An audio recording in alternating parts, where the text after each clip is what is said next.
Muzokaralarda asosiy bir masalalardan biri bu yon berish.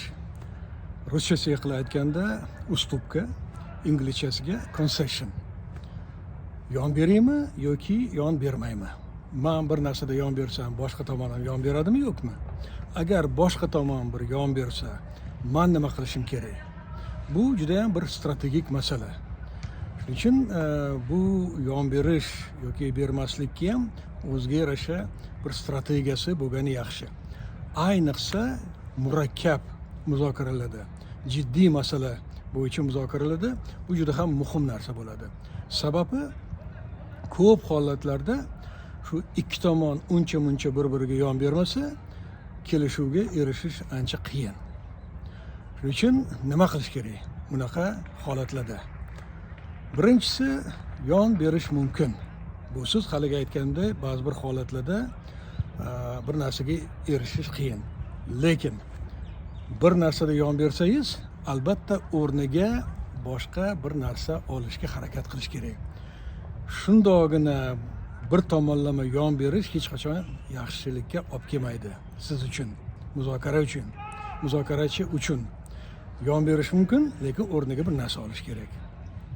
Ikkinchisi, mana kattaroq narsaga yon berishga ham tayyorsiz, lekin birdaniga va ko'p tez yon berish kerak emas. Hatto kattaroq narsaga ham tayyor bo'lsangiz, uni boshida qilmasdan keyinroq olib qolish kerak. Ozgina kichikroq narsadan boshlab, keyin muhimroq yon berish mumkin, albatta o'rniga bir narsa olib.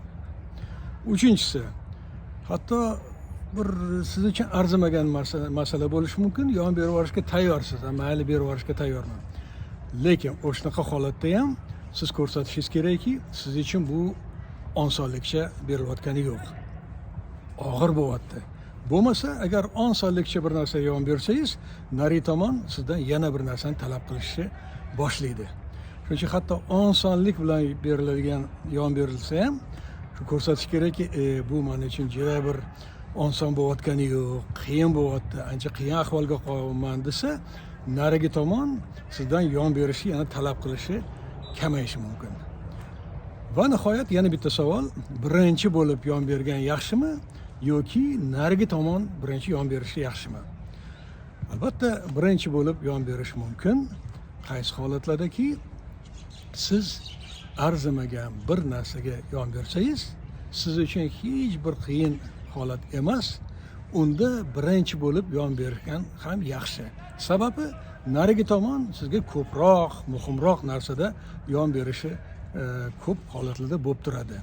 Chunki odamlarda haligi bir narsa olsa, bir narsa berishga bir qanaqadir ijtimoiy bir kutish bor.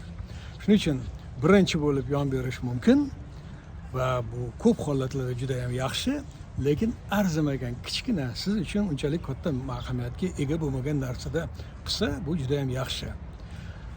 Shuning uchun yon berish ham o'ziga yarasha bir strategiyasi bo'lishi kerak. Har tomonlama o'ylab, o'shani qilgan yaxshi.